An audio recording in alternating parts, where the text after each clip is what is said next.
You have worm bins. And the thing about worm bins, start with what you have. You don't have to have a large apartment to start. You don't have to have a homestead. You don't have to have a large house. Start with what you have and go from there. All you need is a container, some worms, some bedding, and some food scraps, and you'll be good to go.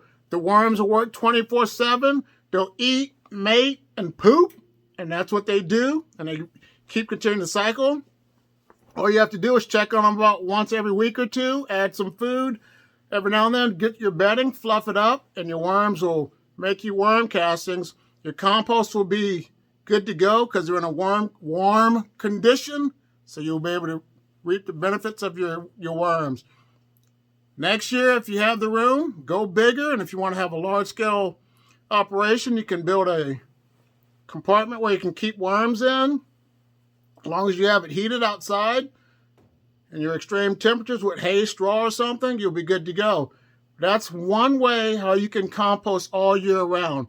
Here's another video to learn about some worms. I want to say thank you for watching. Like, subscribe, share, and have a great day. Bye.